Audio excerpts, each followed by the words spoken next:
औज़ुबिल्लाहि बिस्मिल्लाहिर्रहमानिर्रहीम। मैं हूं सर आबिद और फर्स्ट मैथमेटिक्स क्लास में खुशामदीद। प्यारे बच्चों, जैसा कि आप जानते हैं हम लोग प्रीवियस लेक्चर्स में चैप्टर नंबर 2 डिस्कस कर रहे थे सेट्स, फंक्शंस एंड ग्रुप्स के हवाले से।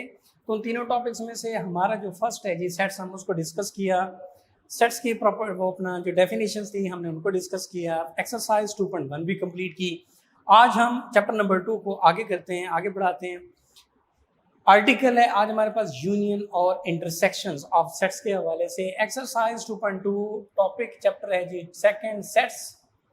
आर्टिकल ऑफ द डे है जी यूनियन ऑफ सेट्स। तो यूनियन ऑफ सेट्स क्या है? जैसा कि नाम से मालूम है जी, यूनियन मतलब इकट्ठा होना, मिलाप करना। So union of two set से क्या मुराद है कि जी ऐसा सेट जो दो सेटों के कंबाइन होने से बनता हो, यानी the set consisting on the elements of set A and set B, that is called union of sets.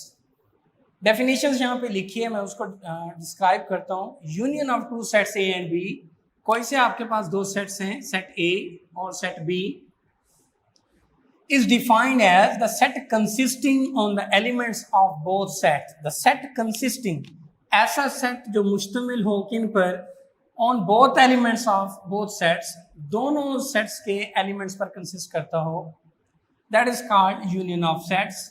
Union of sets को डिनोट किया जाता है जी ए यूनियन बी से। मसलन for example, A is the set having elements 1 2 3, B is the set having elements 0 2 3 0 2 and 3.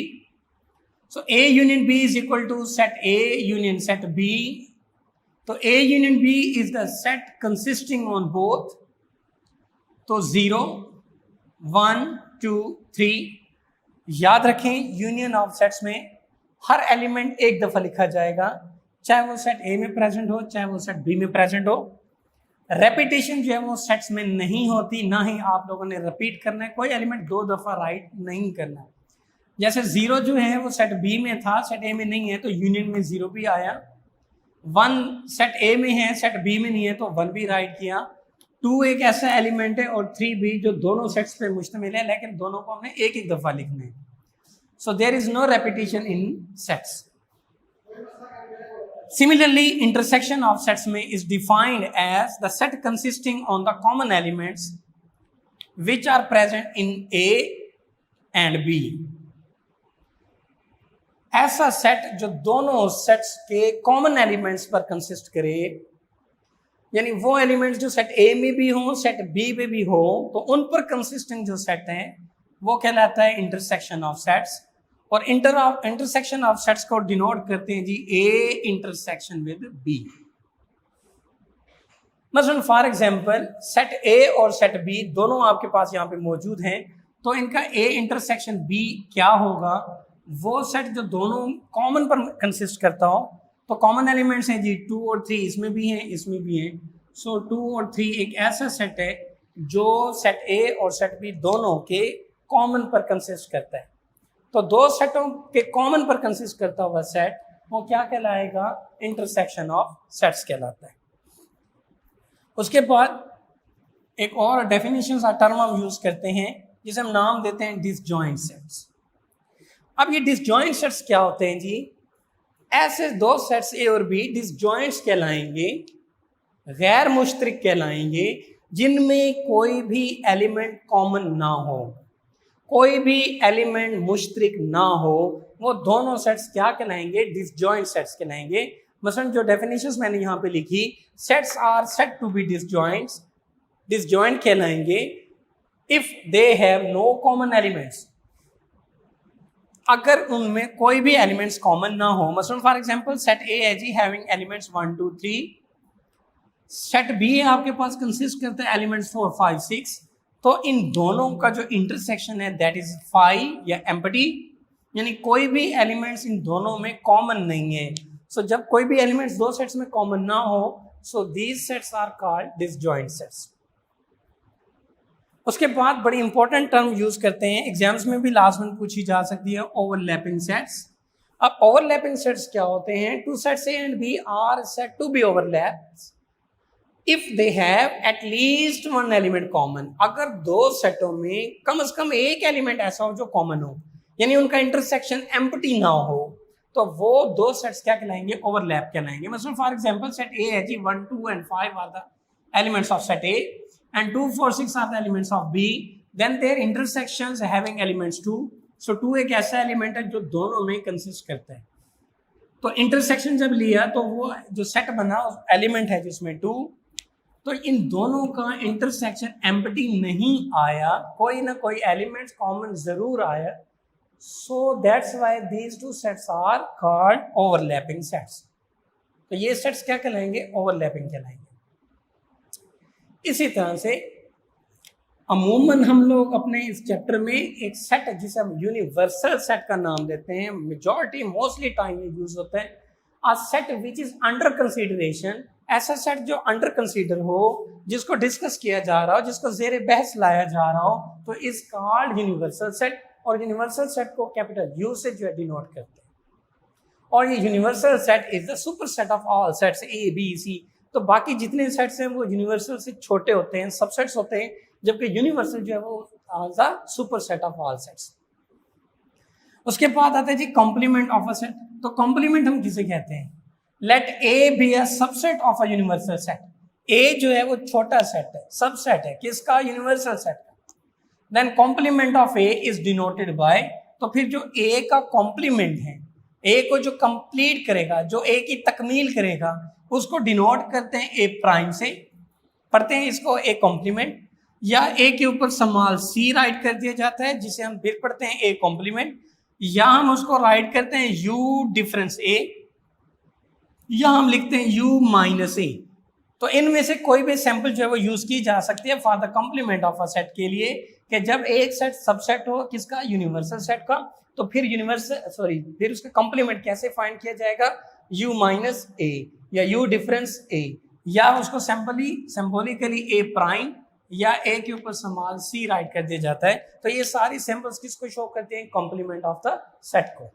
और याद रखें difference अगर यूनिवर्सल में से किसी सेट को करना हो तो वो कॉम्प्लीमेंट होगा, और अगर दो सेटों का डिफरेंस करना हो तो वो simple difference of two sets कहलाएगा, वो कॉम्प्लीमेंट नहीं होगा।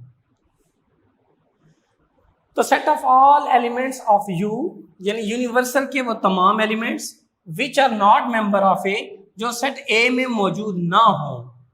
यू माइनस ए का क्या मतलब है कि यूनिवर्सल सेट के वो एलिमेंट जो सेट ए में मौजूद ना हो, तो वो क्या कहलाएगा, ए कॉम्प्लीमेंट कहलाएगा। मसलन for example A is equal to 1 2 3 4 5 और यूनिवर्सल सेट है जी 1 2 3 एंड अप टू 10 तक। Universal is the super, A is the subset, A के तमाम एलिमेंट्स यूनिवर्सल में मौजूद हैं, तो इसका कॉम्प्लीमेंट क्या होगा, so A complement is equal to universal minus A. तो यूनिवर्सल के वो एलिमेंट जो ए सेट में मौजूद ना हो वो है जी 6 7 8 9 और 10। So these elements या this set is called the complement of set A। यहां तक प्यारे बच्चों कुछ सीधा सी डेफिनेशन थी कॉन्सेप्ट से, सेट्स की काइंड, सेट्स से रिलेटेड आर्टिकल्स जैसे यूनियन, इंटरसेक्शन, डिसजॉइंट, ओवरलैपिंग। इसके अलावा सेट्स को रिप्रेजेंट करने का एक और वेरी इंपॉर्टेंट रूल है जी, जिसे हम नाम देते हैं Venn diagram.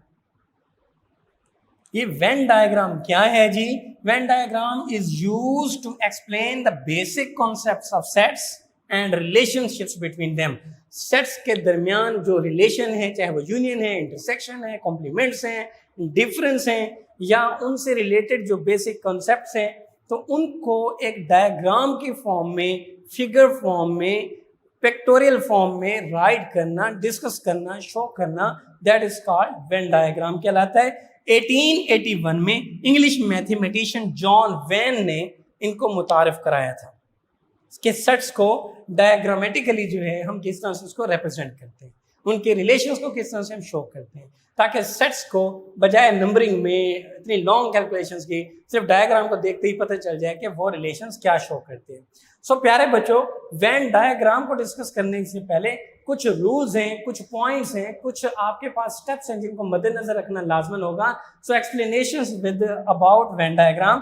So first one है जी, a rectangle represents the universal set. तो एक रेक्टेंगल बनाई जाती है जो यूनिवर्सल सेट को रिप्रेजेंट करती है। All subsets of universals are denoted by, या उनको शो किया जाता है by circles inside the rectangles. Set A, set B, set C, जो भी बाकी सबसेट्स हैं, यूनिवर्सल सेट जो कि रेक्टेंगल आपने बनाई उसके अंदर सर्कल्स की फॉर्म में ड्रॉ किए जाते हैं। तीसरा स्टेप क्या है? अ subset of a set is represented by a circle with in the circle. अगर दो सेट्स में से एक दूसरे का सबसेट है तो जो सबसेट होगा वो दूसरे जो सुपर सेट है उसके अंदर राइट किया जाएगा।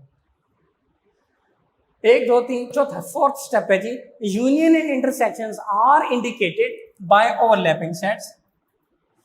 यूनियन और इंटरसेक्शन जो है आर इंडिकेटेड, शो किए जाते हैं, जाहिर किए जाते हैं, राइट किए जाते हैं बाय ओवरलैपिंग सर्कल्स। अब यहाँ पे ओवरलैपिंग सर्कल्स का क्या मतलब है कि कुछ चीजें उनमें कॉमन जरूर है। ओवरलैप सेट्स अभी पढ़ा कि ओवरलैपिंग क्या है कि having at least one element common, तो उनको कुछ हिस्सा जो है वो कॉमन शो कर दिया जाएगा।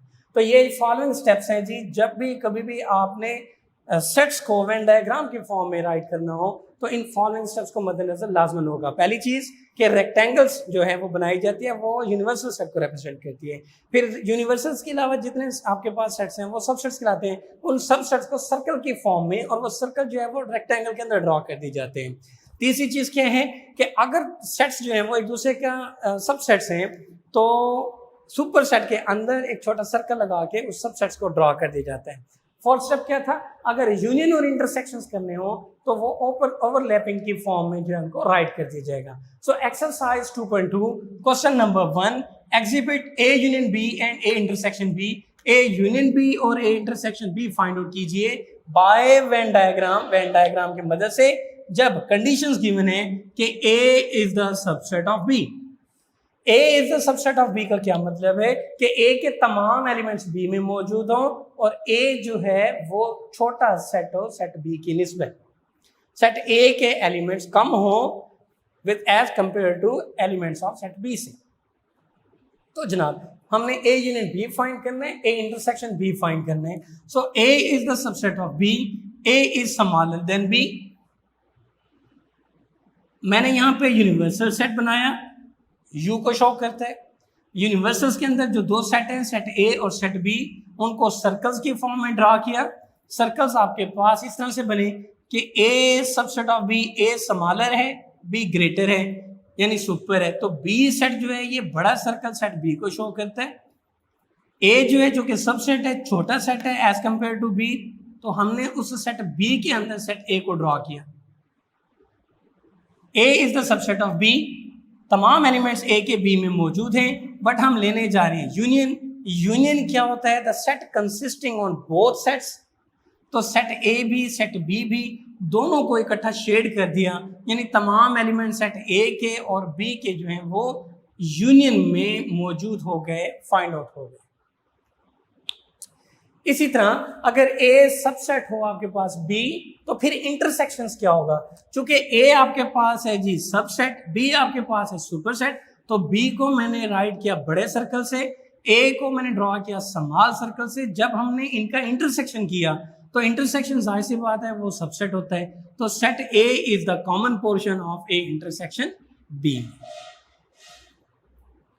सिमिलरली अगर बी सबसेट हो ए में, यानी अगर बी जो है वो स्मॉलर हो सेट ए से, A is the super set, तो फिर यूनिवर्सल सेट को रेक्टेंगल शेप में हमने ड्रॉ किया। A is the super set, तो ए बड़ा सेट है। B is the subset, B छोटा है, तो ए सेट के अंदर राइट किया।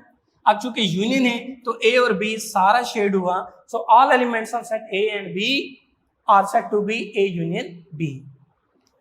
सिमिलरली अगर आपके पास बी सबसेट हो ए, यानी बी आपके पास number of elements of B are less than number of elements of A, तो फिर ए इंटरसेक्शन बी क्या होगा? चूंकि ए सुपर सेट है, कैपिटल बड़े सर्कल से उसको शो किया, बी स्मॉलर है, छोटा सेट है, उसको उसके अंदर राइट किया। अब चूंकि इंटरसेक्शंस की बात है, जो सबसेट होता है वो वही एलिमेंट्स आते हैं उसके कॉमन, तो लिहाजा सेट बी को हमने शेड किया और ये जो पोर्शन हुआ that is denoted as A intersection B कहलाया। तो प्यारे बच्चों, आज के इस लेक्चर में आपने क्या सीखा? यूनियन किस तरह लेते हैं, इंटरसेक्शन किस तरह लेते हैं, डिसजॉइंट किसे कहते हैं, ओवरलैप किसे कहते हैं, यूनिवर्सल सेट और कॉम्प्लीमेंट्स किसे कहते हैं, वेन डायग्राम क्या है, क्या प्रोसीजर है, किस तरह से हम उसको कॉन्सेप्ट्स को जो है वो वेन डायग्राम में डिस्कस कर चुके हैं। तो लिहाजा आपने बच्चों अपनी बुक में ये मजीद इसको पढ़िएगा, कुछ पॉइंट्स अगर रह गए हो तो वो भी आपको बुक से मिल जाएंगे। तो क्वेश्चन नंबर 1 और क्वेश्चन नंबर 2 एक्सरसाइज 2.2 कंप्लीट होते हैं, वेन डायग्राम से रिलेटेड हैं, बहुत सिंपल से हैं। लाजमन घरों में रहें, पुरसकून रहें और इनको करते रहें। तब तक इजाज़त दें। अल्लाह हाफ़िज़, जज़ाकल्लाह।